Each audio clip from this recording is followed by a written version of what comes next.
In my time at Avanade and Microsoft, I talked with both K through 12 and higher education leaders about digital innovation and how it can help. But most of that was from before the pandemic disruption of the past couple of years, which hit educators in some unique ways. To find out how things are evolving now and where they're going next, I called up this colleague of mine. What is this data, really gonna help, teachers do at all levels? It's really to get to personalized learning. I think, we as civilization have done pretty well with the way we've learned, up to this point, but we now have tools that are becoming available that allow you to truly enable more personalized learning and have the experience be more, sort of individualized to the student.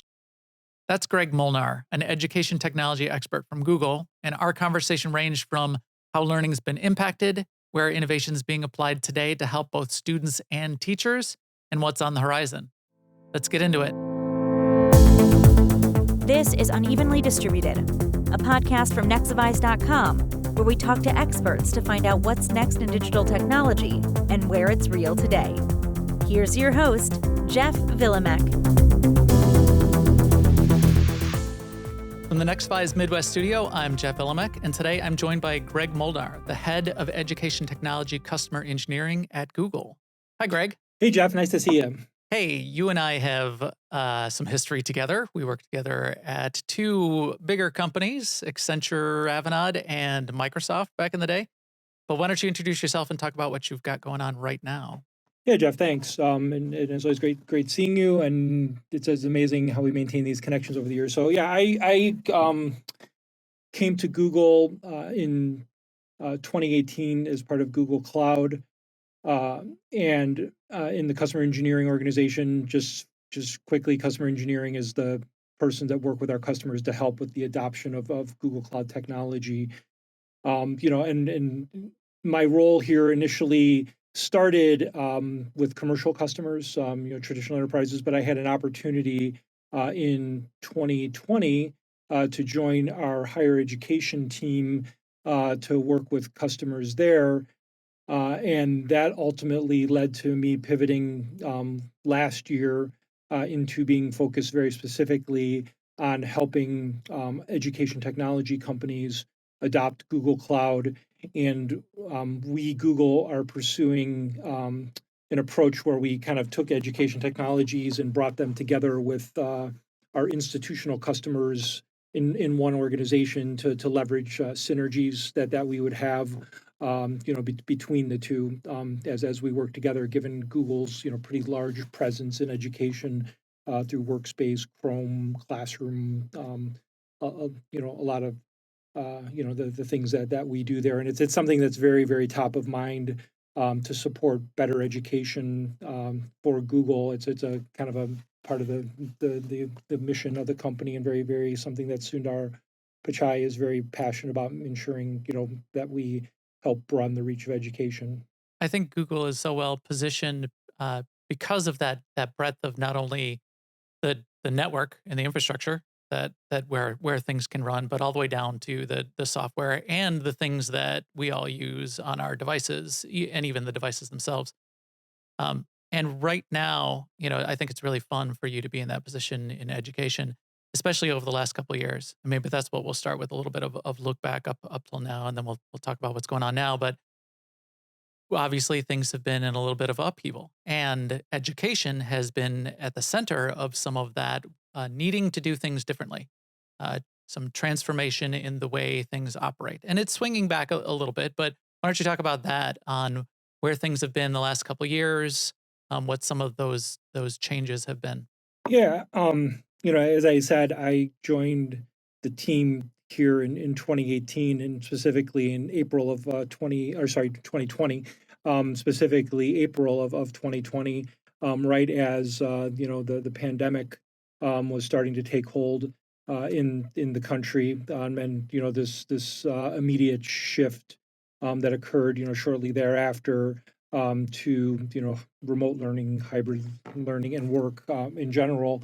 And one of the things that we sort of saw immediately is that these institutions and school districts really do not do a great job of managing their data, about understanding what's going on with students as it relates to their participation, right? Because you really didn't need to when people were coming into the classroom and being tracked by the teachers in the classroom, that by yeah. eyeballs, by physical Yeah, eyeballs. exactly. Yeah. You could certainly, you basically took attendance, you collected assignments, and you saw what was going on.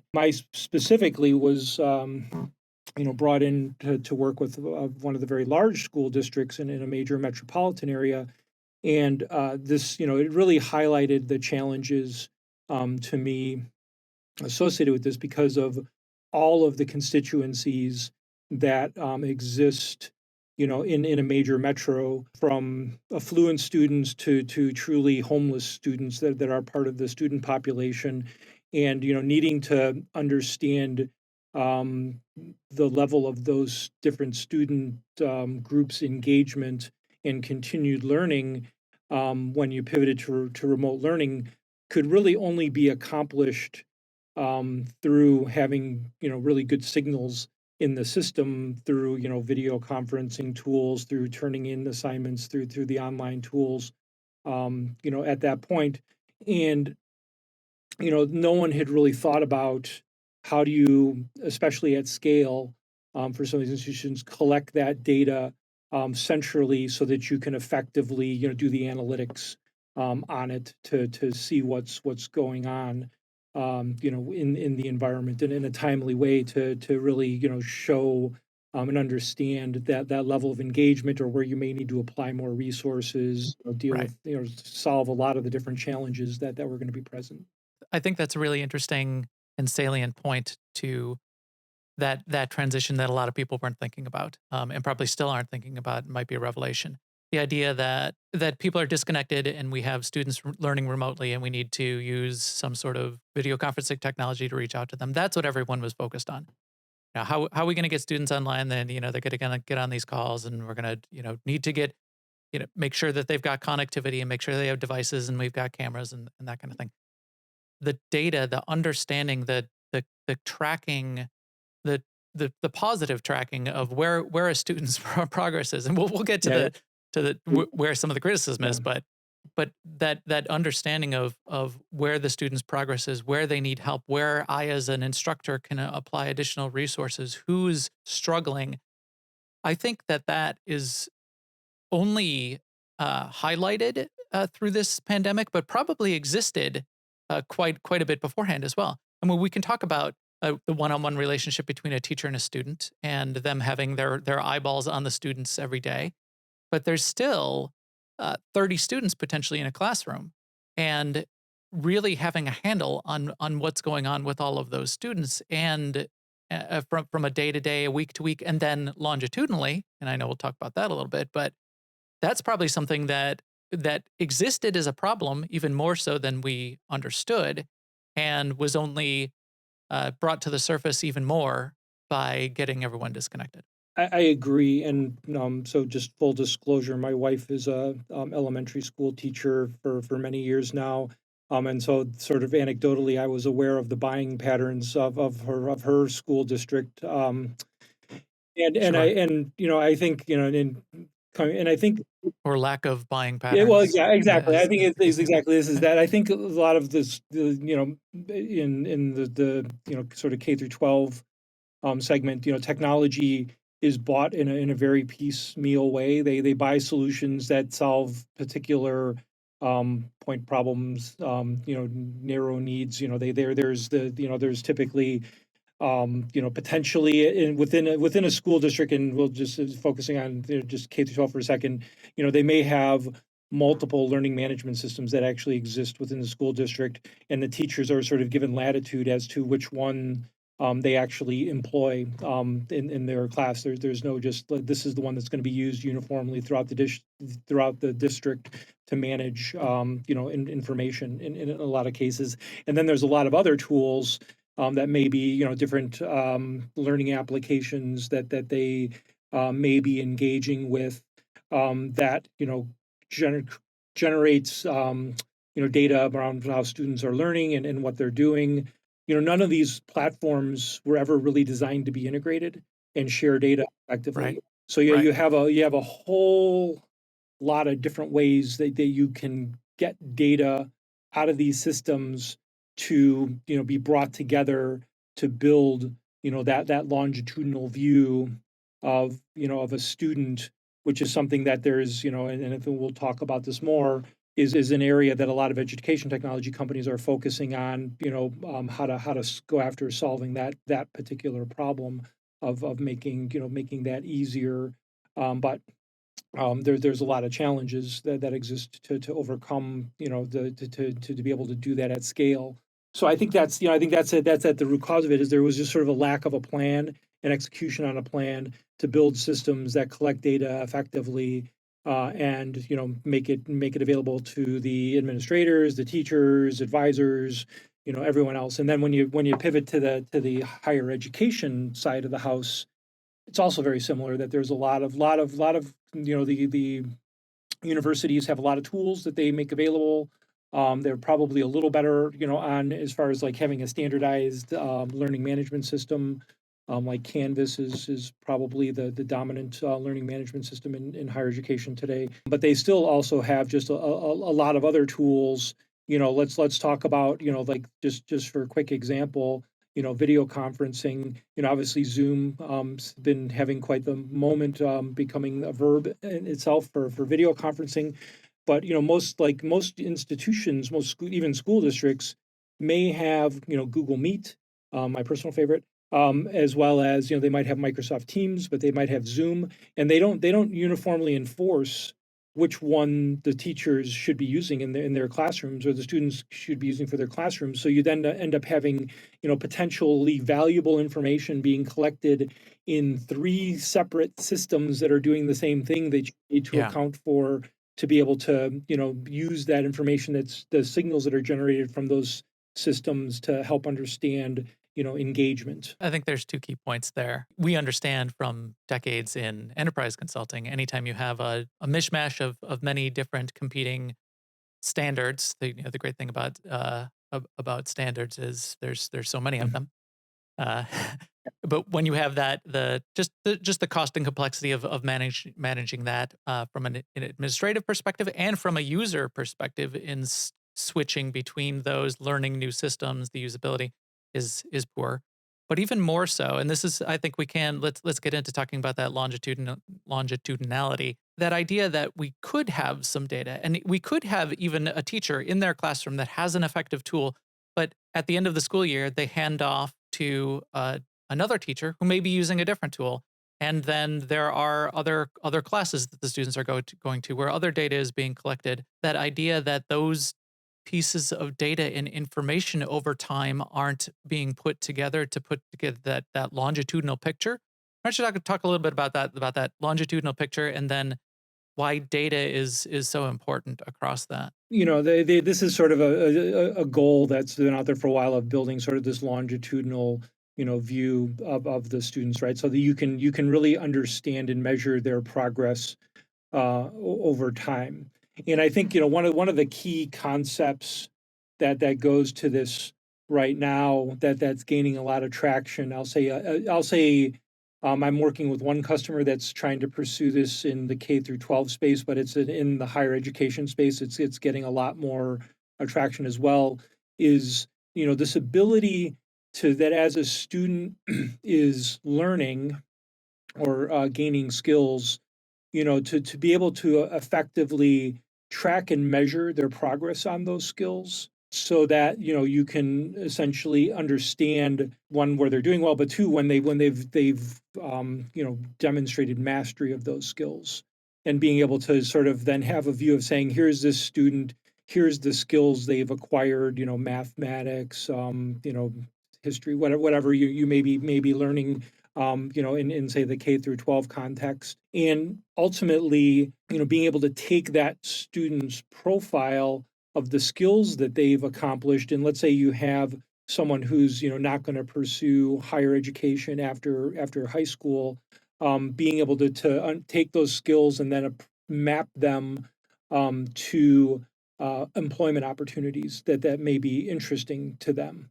And Right. this is a big, and without that longitudinal view that really tracks the progress of that student and the skills that they've developed, that's the Yeah. opportunity, is to be able to have that view, to be able to to be able to allow them to understand what's going to be possible for them. And the interesting way Right. that this is employed, though, is that if you integrate this into learning, you can have the students really drive signals about what they're passionate about, and then help them understand. Let's say it's one of my customers talks about, they did some lessons that involved like designing shoes, and then students would do this and do this work and then realize, oh, that'd be kind of fun to work for someone like Nike. Well, what skills do I need to work for Nike? And then that they could basically be presented with, here's the things that you would need to be able to obtain a job at Nike. Even let's say if you're just going to graduate high school, they have an opportunity to do this, or go into manufacturing or other areas.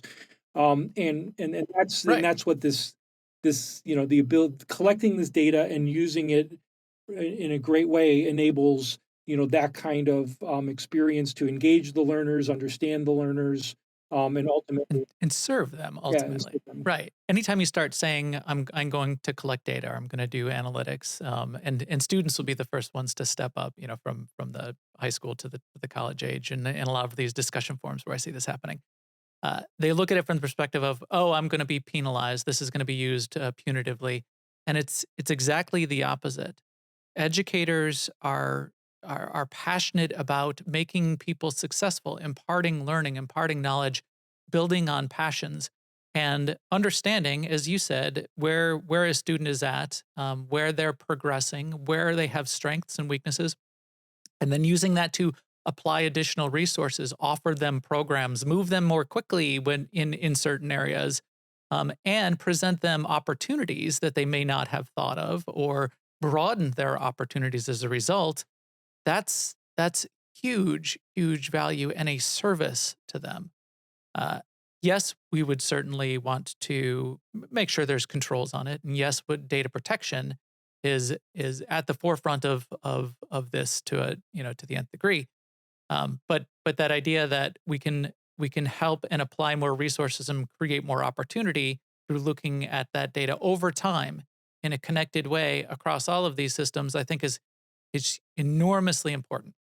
Yeah, no, I agree. And then, the interesting thing to talk about is sort of, this the jump from, K through 12 to higher education, and the fact that there is no good way today to that exists, that anyone solved the problem of having that data that profile that's been built of the student cross that chasm, right? It's almost like what Mhm. happens today is you'll restart when you go to college. I mean, the only thing, the college, probably interestingly enough, the one place that is kind of doing this is the common application for college, because that's one place that Sure. this basically student goes, common application, they fill out basically a very pretty comprehensive profile about their transcripts and what they've done and all that stuff, and then that can be used to apply to large numbers of universities these days. But I don't think I don't think that data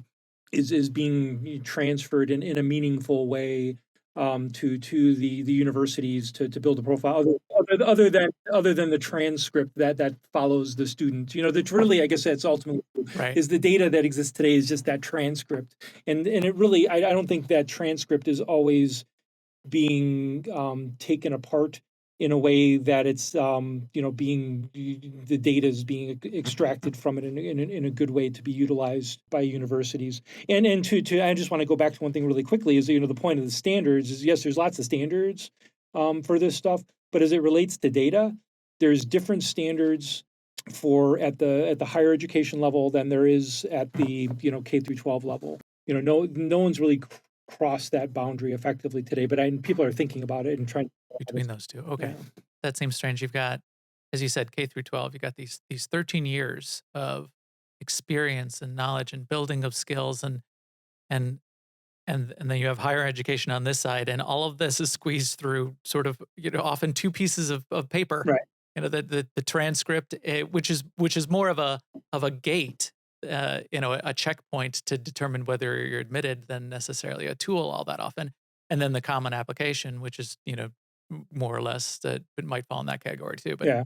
that all of that value is potentially lost in missing missing the opportunity to bridge that gap. Yeah, the only interestingly enough, Um, the only place that I saw that's really solving this longitudinal problem holistically is I talked to the Guam, the island of Guam. And the interesting thing about Guam is that it's actually fairly self-contained, where they actually have a school system that goes all the way through college, where they actually can have control of the data, right? So they were actually are in process of building something. But again, I don't know where else you're going to have sort of, and even there, some people probably leave to go to universities outside of the island of Guam.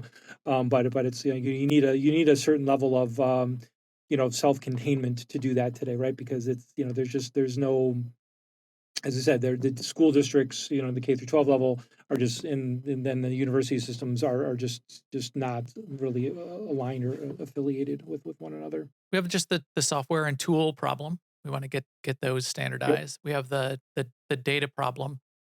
I think one of the key opportunities once you start really digging into the data problem would be um, bringing together disparate data sources and then being able to ask the right questions of that data as well on the data and analytics side. Yep. I know Google, I know other major vendors have that kind of analytics tool set. Where do you see work going on in sort of that data tool set and the data analytics, both the merging and bringing together of the data sets, and then also being able to ask those questions of the data? Yeah. Where do you see that evolving today? Yeah, I think there's a lot that's going on there, and a lot of interesting stuff that we're doing. I mean, I think fundamentally, just we don't need to, dwell on, the hyperscale cloud providers, ourselves, Microsoft, Amazon, allow organizations to, to be able to build, basically. All those same things that we've been talking about in Yeah, enterprise. You're right. exactly. So we can put together a data lake. We can grab all the data in big chunks and shove it Yeah, together. exactly. But for education specifically, Yeah. So as you said, exactly. there's some standard data models. I think this is where things start to get interesting. Yeah, to your point there around the standard, basically the standardization of the data. And I think the one things we see with institutions is that, as they build their data lake, or data warehouse, they, they have to, there's again some struggles with having to normalize the data, and like that Unison consortium. One of the things that Unison does is they actually provide a standardized data model that, will take data from the learning management system and from the school information system and any other application that may be using that generates events around learning, in something that's referred to as the caliper standard. If you have a system that it can emit an event as a caliper event, you can take that and you can send it to this Unison solution, and their Unison common data model to normalize, to normalize the data so that you can then start, building, doing the analytics around that data. The term we like to use for what we're doing in the education space is called student success. And what student success is all the components, necessary across the spectrum of not so much the K through 12, but the higher education, attracting and retaining students into colleges, the matriculation or learning of the students while they're in college. And then, sort of as I was referring to before, helping them, through data, to be able to understand, what post-graduation opportunities, whether it be in the jobs or, or further education. We are not going to try and build solutions that are, ultimately serving, that last mile. We look to work with a number of partners to build, and again, the education technology partners to build those last mile, the last mile experiences for solutions, specific analytics Right, pieces and right. everything else. We're building a set of APIs to enable more, fundamental capabilities.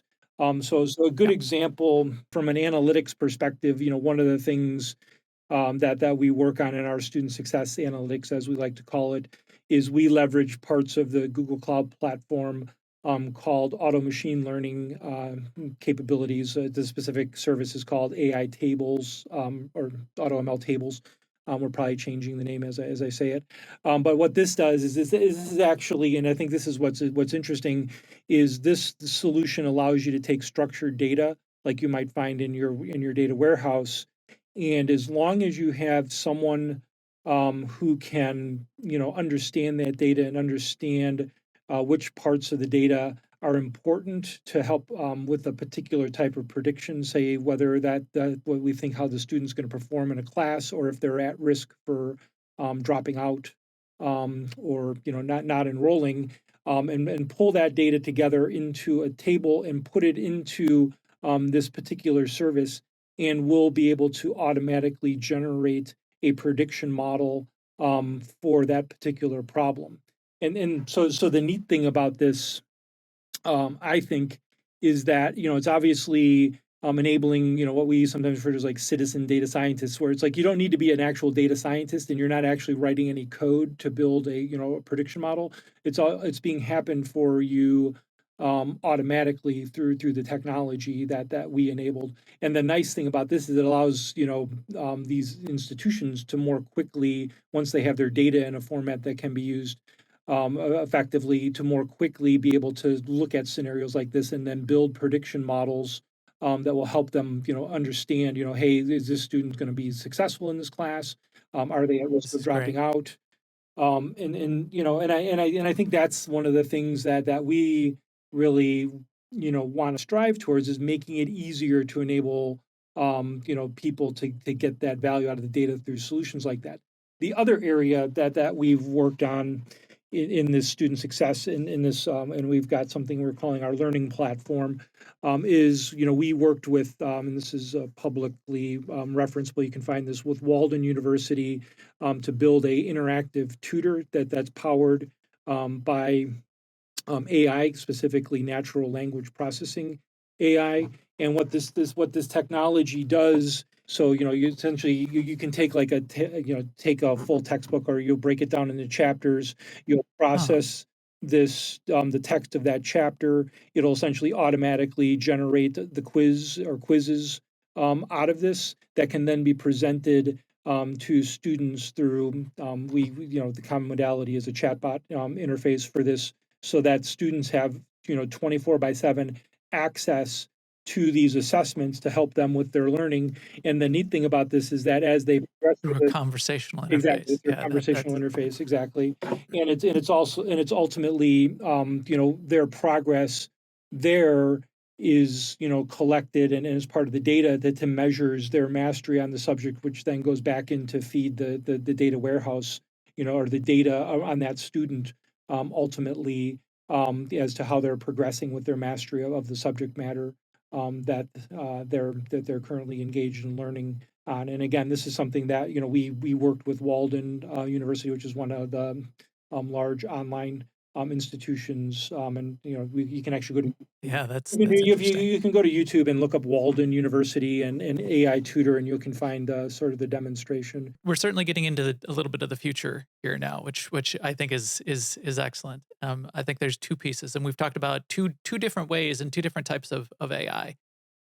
The way where you started in terms of the prediction models and bringing that to the educators and the users that need that, and building that for them and making that Google's mission, I think is super, super important. In the next couple of weeks, I'm probably going to be talking to one of my AI expert friends who's now working over at Microsoft. And early conversation we've had on this is that AI continues to progress, but trying to ask an institution or a K through 12 school to put together a team of data scientists to build their own models, that's just not going to happen.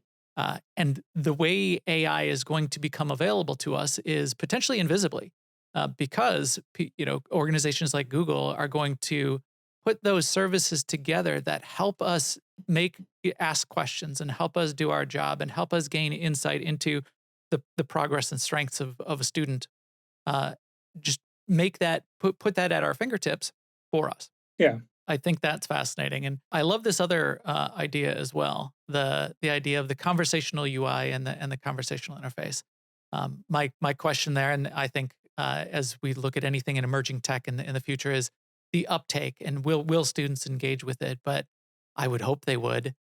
One of my favorite authors is Neil Stephenson. One of his second big books was called Diamond Mhm. Age, and there's a device in Diamond Age, which is a physical book that a young girl uses to grow up. Now, part of the conceit of the conversational AI in the book is that there's actual humans behind the scenes doing things, but the interactivity of having something at your fingertips throughout the learning process and being able to ask questions and interact, I think is amazing, as opposed to go and read Tale of Two Cities, and then in 2 weeks I'm gonna give you a quiz, and you'll get a grade, and that's it. And I think there's a couple things there, right? On student uptake and using it is the sort of the change management of this for the new experience and making them access to it is certainly Yeah, something that is needs to be overcome. But also there's definitely for the teachers. yes, There's and I would think more so with the teachers. I mean, I'm less worried about change management with students. Throw whatever you want at a kid, and they'll figure it out. But change management for the teachers, as these new tools come online, and asking them to continually bring new tools into their operating environment can be quite difficult. Yeah, and that's I mean the way we talk to institutions specifically about the interactive learning the what we call the tutor. Um, is it's really there to help the teacher be more effective, right? I think there's a big problem, and with in education today, which, as I said, I see from my wife, is that like teachers are not being allowed to teach as much. They're being there's a whole lot of things that they have to manage that's outside of just teaching students, as far as like demands from the administration, supporting Standardized the testing and testing, just even supporting, I'll say within a classroom of 20 to 30 kids, whatever the number may be.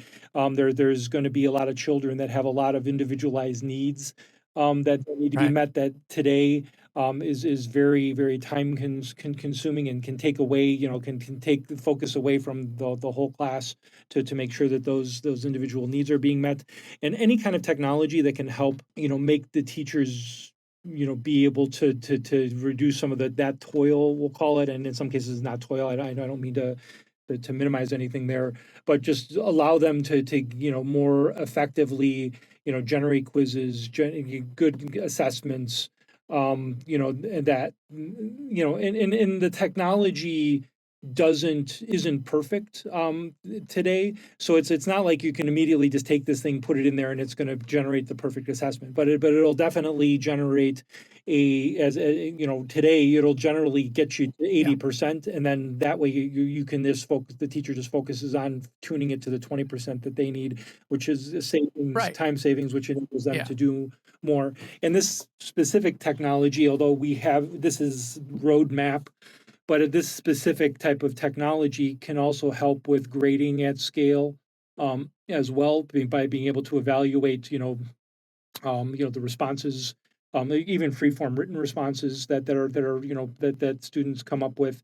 And that's one of the, sort of other, and I don't want to wander here, but I might wander for a second. One of the other big problems, that we're seeing is, a lot of institutions now are trying to scale, going beyond their four walls, right? Because obviously that's one of the things that the pandemic sort of accelerated. But there was this ongoing need in that, universities, for example. I work with, it's a university. I've worked with University of Minnesota Rochester.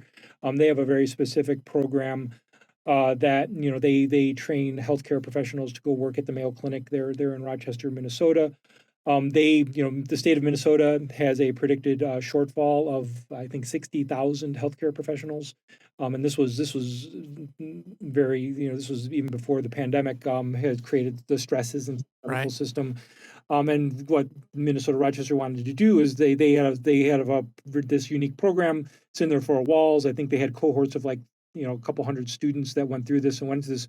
Well, they want to figure out how to scale that to thousands of students, right? And to do that, they wanted to have duplicate the in-classroom experience, but virtually. And they've undertaken this journey to one build a new platform for the students, teachers, and administration to engage with, that leverages these concepts, and these technologies to give a vibrantly virtual experience for the learners that helps both the teachers be effective and the students have good learning, even if they're taking this program from wherever they happen to be within the world, to then help them become trained. And actually, one of the other goals that this program is doing is they try and shorten, instead of it being a 4-year program, I think it's under 3 years, like 2.5-year program to train people in the specific Mm, degree to go into Mayo Clinic. But the point there, back to this, is that they to make this work, they recognize the need to leverage these kind of technologies to help the teachers be more efficient, to help them be more help effective, but ultimately, help the teachers, yeah, right? exactly, and ultimately have a great experience, for the students.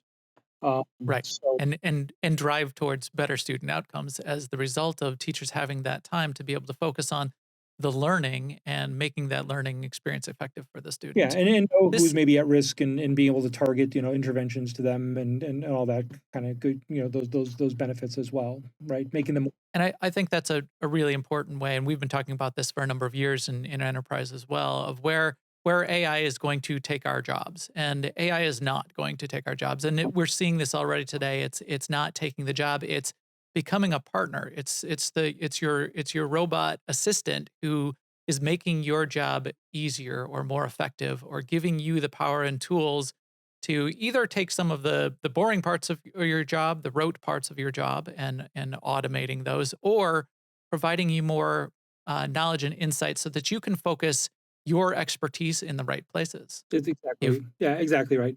And I mean, and here's the thing. I mean, these problems, even like we talked about, like being able to do prediction of performance of a student in a class, and once you start looking at that problem, it's still it's a very hard problem to solve based on the number of yeah, signals that potentially exist to determine what performance is. So it's like, we're early on in really getting good at solving some of these problems.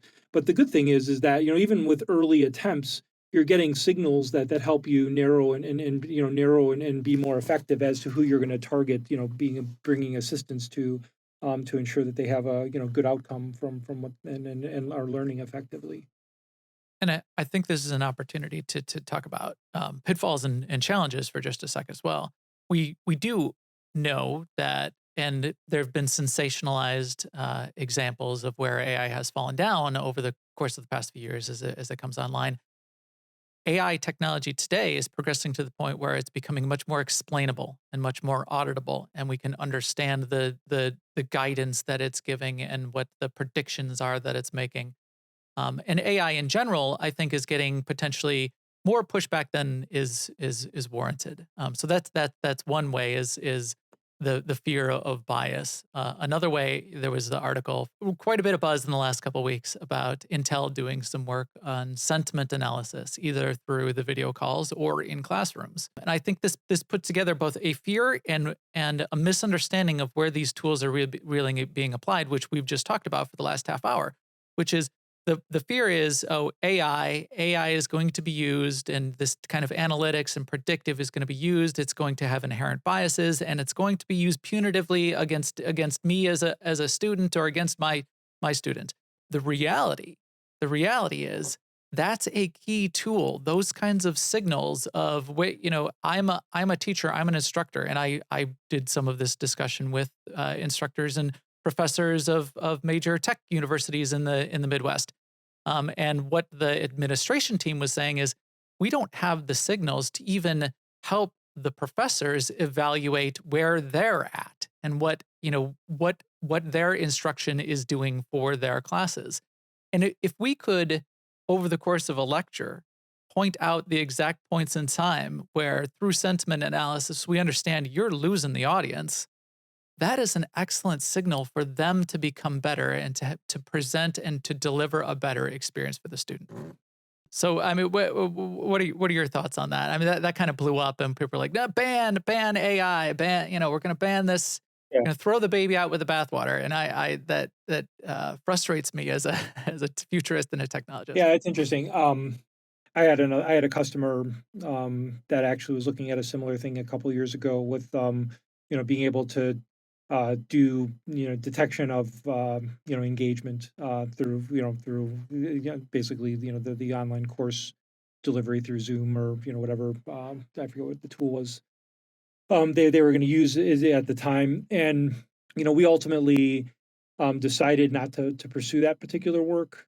One of the things that drives Google's use of AI is our AI principles, and I think as we evaluated that, we felt that to your point, that the technology is not in a place yet where it was going to be able to effectively measure student engagement and what it is. It's like, I mean, just even looking at me, it's like if you watch me on this video conference, you'll probably my eyes dart all over the place. I may be looking off, and this is, but it's because everyone sort of is different in how Greg they. is not paying Yeah, attention. exactly, Jeff, exactly. Right. Jeff It's is like doing a bad the screen job. starts changing, but I mean, and so you have that element of really trying to understand, what is the student actually engaged or disengaged or has cut off. Sure. But I went through the same talk track of, the exactly the same considerations of, I think I'll talk about the teacher in a second, but for the student at least, I mean, at least if you can go into it with the mind of what the positive benefits are going to be, um, and the fact that you're going to learn on this journey, and we need to be very careful with how we approach this to ensure that that there isn't sort of the bias that this person's never engaged in the class and having some sort of outcome that results from that is a concern is you just would need to be carefully managed to be able to implement this. That and you also have the challenge of especially when you're doing it in a classroom kind of setting through online delivery, is the privacy laws in each of the countries Right. sort of or in the country in each state can dictate the fact that typically and especially in education setting, everyone has to be opted in for the session to be recorded. To be able to do some of these things, and especially if you're going to use it in these particular ways, so you have to kind of overcome that acceptance and getting people to buy in. But I was of the mind a set of, well, people are going to go after this and try and solve it. You just need to do it in the right way. And I also agreed because I came had sort of the same track on. Well, the interesting thing is, and I have personal experience of. One of my daughters struggled with a couple classes at the high school level when they pivoted to remote learning. And wouldn't it have been great to, that there was something that for teachers who were just coming into working with remote learning, tools that were helping them understand when they were losing the audience or having people Right. disengage, to give them good constructive feedback, Right. to on and training on how to help improve it to make it more engaging in these experiences. I mean, tying it back to like I'm also currently engaged in getting an advanced degree through an online program, and even there, it's like someone like some of the way that the class content is delivered, it would have been good for someone to measure the students' engagement, to give feedback to the professors on how to improve the content to make it more engaging, because I think Right. that's I think it's a great area of opportunity for us to improve these experiences, because I think the one thing that being online for the last 2 years for work and for learning and education is that people you can it can get pretty monotonous. We're Right. doing this and disengaging, and people will tune out. So we need to collect those signals that will help us improve the experiences. Yeah. The way you're talking about it, and the thing I love about AI as a data science is it is science, and this is, I think, what people don't understand as much either. There is trial and error, but there's also the proof that comes with it and the evidence-based approach. And because it's science, the people putting these models together and Google making the right decision, as you did in that initial case of, hey, applying sentiment analysis in this particular way, we're not seeing the corollary to the outcomes. We're not seeing the evidence of the results. So we don't think we should be put together in this particular way. It's science. It's trying things. It's looking for evidence. It's looking for outcomes and building on that and using that as a tool to move things forward. I think we can trust it. I think a little bit more. And I shouldn't say we should trust. I think the headlines that are created, and it's really a problem just with the headlines. Yeah. I think the headlines and the tweets that are created, which love to sensationalize the downside or the AI robots are coming to kill us all. Um, they should trust in the science of it just a bit more, and know that yes, mistakes will be made, and that's part of the scientific process in Yeah. a good way. Yeah. And So that can be part of that roadmap. yeah, exactly. And I think the way, to your point, I think, you know, the technophobia is real, right? And the media does like want to take a sensational position because of, the last several years of stories that come from the sources of, how data is being used in, potentially negative ways. But to your point, I think we don't want to lose sight of the benefits that can be driven from this, to, just help, because, really one of the big trends, um, that I think you need this technology to support is personalized learning. And ultimately too, and we didn't say that earlier, and it's really underlies a lot of, what is this data, really going to help teachers do at all levels. It's really to get to personalized learning. And I was at a conference a few weeks ago, and someone was speaking at the conference and said, learning is an individualized journey for everybody, and everyone's needs are different. And right now, I think, we as a civilization have done pretty well with the way we've learned, up to this point, but we now have tools that are Okay. becoming Yep. available, that allow you to truly enable more personalized learning and have the experience be more, sort of individualized to the student, by if you can use this technology effectively, and properly, to support the teachers being able to do those things. Otherwise, you'll never, which then, means that you're going to have more students able to realize their full potential. And I think that's the ultimate upside, benefit of this technology. To your point, and we need to stay focused on those sorts of things, versus, Yeah. Right. the negative, other side of, bias And and not downplay any of those negative sides, but no, absolutely. recognize them and build around them and correct them. But I love this idea of that potentially being the future, that personalized experience, honing the program and the resources and tools for each individual, and then empowering students and administrators and programs to be able to make that happen. Yeah. So I mean that brings us to where I was hoping to wrap this up. As you look at Horizon 2, Horizon 3, what's coming in the next couple of years, that idea of personalization, maybe that's it. Is that it, or what's your big thing that where you're hoping that this is all gonna go for Horizon 2, Horizon 3? First, I want to make one statement about the future.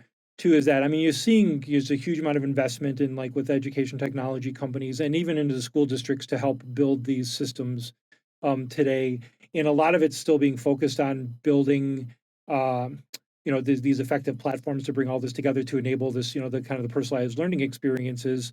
My one thing that someone brought up at another conference I was at recently, which I think was an important, good point that I would like to add towards the end here, is that one thing that we can't lose sight of as we're trying to teach people all these, educate them and get them skills to get them jobs, is that education is more than just that too.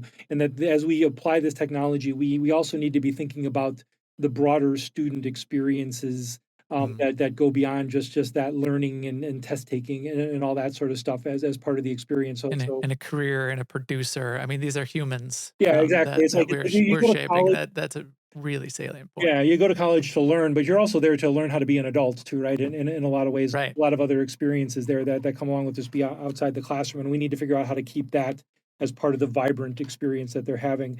I think the big thing that we're really seeing is really this enablement of these personalized experiences is absolutely, it's very early in this development, and it's absolutely the area that there's a lot of investment in. And I think what you're starting to see is as the AI is getting more mature, one of the big problems with AI, especially conversational AI, is context. But I think that generally applies to a lot of ways you may use this. And I see us doing a lot of work in that area at Google, more broadly to have the AI be better able to understand context so that it Hmm. helps solve where bias can come into the picture. So that, if you're asking the AI a question, or you're going through a series of questions as you're going through a learning experience, it's able to maintain that context appropriately. This is something that we last year at the IO conference, we announced something called our next generation conversational AI model, Lambda. That's something that is part of that is really getting better at that, because I think that for AI to be effective in a lot of these experiences, AI's got to get better at understanding the context of the conversations it's having, with the human, or the interactions it's having with the human, to provide the right kind of response. Otherwise, you end up with Right, some of the right, right, right, responses that land as sensational headlines. For right, so I think that right. Or just don't answer the question. And as soon as a conversational interface fails to answer the question appropriately 2 or 3 times, it also then people flip a bit and they'll never talk to it again. yeah. That context, both the continuing context of a conversation, as well as when I ask the question, when I ask what is the weather, and I'm preparing to go to work, I'm wondering what the road conditions are. When I ask what is the weather because it's the weekend and I might mow the lawn, I'm asking, is it going to rain? While I'm in the middle of mowing the lawn. It's a different question because of the context, and the conversational interface in the education environment of when I might be asking a question and how I might be asking that question becomes even an order of magnitude more complex. And I love that idea. Yeah, and let me just two other quick things too. I think, localization of learning content is an area of Hmm. investment, and there's something that I've been exposed to in our research area, which is really intriguing, where we can take, content that was generated in one language, video content, and actually transform it into other languages and make it look very natural.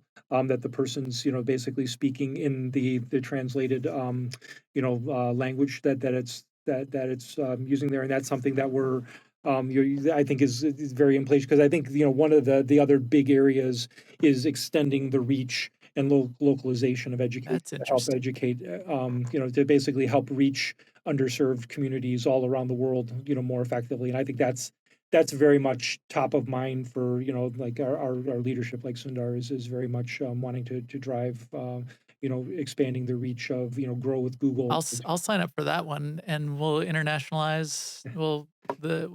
Localize this talk. Yeah, yeah. Is so Sometime after this, I can actually show you some of the internal samples of how that works, because it's That'd be pretty amazing. interesting. As to, it's like you sort of say, here's it in English, here it is in Spanish, and it's like it looks very, very natural with both, and it's translated, and that's, that's all, interesting enough. That's also a human plus process to do that, right? To make that happen. But if you Right. can do it, it's one of the huge challenges for a lot of the ed tech firms is how to localize the content effectively.